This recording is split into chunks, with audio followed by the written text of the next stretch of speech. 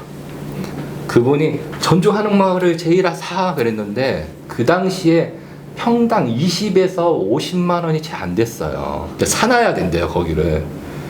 근데 최근이 아니지 한 3년 전에 갔다 왔는데 평당 2천에서 5천으로 올라가 있잖아요. 똑같은 물건. 지금 관광객이 몰려들어서. 그러니까 내가 느낀 게 이야 상권이 크면 20만 원짜리가 2천만 원이 됐으면 100배 오른 거예요. 그럼 어떻게 음마아파트랑 어떻게 비교해 그거를. 단독주택은 건축주한테 팔아먹던지 건설업자한테 팔아먹던지 아니면 상권이 되는 것들을 예측해서 보유하던지. 제2의 전주 한옥마을을 생각해야 돼. 그러니까 상권은 뭐냐면 상상을 할 줄 아셔야 돼. 그림을 그릴 줄 아셔야 돼. 그래서 아까 얘기한 것처럼 단독주택을 사서 건축주한테 팔아먹는 거는 사장님 같은 분들, 남성들이 좋아하고 이거는 더하기 빼기 숫자가 금방 되니까. 상권은 여성들이 좋아해요. 가만히 있다가 재개발돼서 아파트 들어서는 것보다는 가만히 있는데 스타벅스 들어오는 게 3-4배 더 올라요 가격이. 음마아파트보다는 전주 한옥마을이 10배가 뭐야 20배 이상 올랐겠다. 전주 한옥마을이 그게 상권화 관광지가 되면서. 그래서 상권도 아셔야 된다고. 한남동 683-127번지 대지 8평짜리 건물은 법적인 건물 31평. 제시에 딱 봐도 불법이지 뭐. 그게 한 8평에서 합쳐서 한 40평 정도. 대지 8평에 건물 40평이 올라간 건물을 감정평가사가 6억 8천에 책정을 했어요. 감정평가사는요, 세무사 자격증보다는 어려운 것 같아. 근데 회계사 자격증보다는 쉬운 것 같아. 그래서 그래도 한 2-3년 공부해야지 딸 수 있는 조금 어려운 자격증이에요. 그런 이제 국가가 인정한 공인한 부동산 전문가 집단 중에서 1순위는 감정평가사들이지 뭐. 이 사람들이 이거를 6억 8천이라고 시세를 책정을 했어. 네, 단독 다가구 세미나는 한마디로 건물주가 되기 위한 강의이죠. 자, 건물주가 되기 위해서는 어떠한 것들을 공부해야 되는지를 기본적으로 이야기하고 있고요. 또 이게 단독 다가구라고 한다라면 사실 건물 중에서도 가장 어떻게 생각하면 쉬운 건물이다라고 할 수가 있습니다. 주택이기 때문에 수요층이 기본적으로 뒷받침이 되어 있어서 토지만 제대로 고르면 실패할 확률이 거의 없는 그런 건물이 아닌가라는 생각이 듭니다. 그래서 단독 다가구를 지을 수 있는 토지를 선정하는 방법, 이런 것들을 알 수가 있었고요. 가장 난이도가 높은 것이 상가죠. 이 상가 건물 같은 경우에는 어떻게 입지 선정을 해야 되는지, 또한 이 상권이라는 것은 꼭 서울에만 상권이 있는 것은 아니죠. 상권의 크기는 조금씩 다른다 하더라도 상권이 정해져 있는 곳에서는 우리가 큰 수익을 좀 가져갈 수 있기 때문에 그러한 상권을 찾아내는 노력, 그것은 상권을 보는 시야, 안목이기 때문에 단시간에 이루어지진 않고요. 그러한 사례를 많은 풍부한 전문가를 사실은 찾아야 되는 경우가 바로 이런 상권 같은 경우라고 할 수가 있는데, 김재일 교수가 전략적인 투자자이라는 것은 우리가 이렇게 건물 다세대 이 세미나를 통해서도 많이 느낄 수가 있는데, 본인의 사례를 통해서 좋은 상권을 찾기 위해서 얼마나 많이 발로 뛰는가를 좀 알 수가 있었습니다. 본인 입으로도 얘기했지만 가장 애석해하고 있는 전주 한옥마을 같은 경우 10년이 넘는 사이에 100배가 올랐다라고 이야기를 하고 있는데요. 이처럼 상권을 제대로 알게 된다라면은 서울시장에 이렇게 국한돼 있는 게 아니라 전국 시장에서 우리가 건물주가 될 수가 있는 거고요. 오히려 아파트에 투자하는 것보다 훨씬 더 많은 수익률을 가져갈 수가 있습니다. 그래서 처음에는 어렵다라고 느낄 수 있지만 건물주가 되기 위해서 공부를 하다 보면은 조금 더 시야를 넓게 갖고, 또 시장도 단순히 서울 수도권뿐만 아니라 전국으로 둘러볼 수가 있기 때문에 아무래도 좀 거품이 없는 부동산을 갖게 되지 않을까라는 생각도 좀 해보게 됩니다.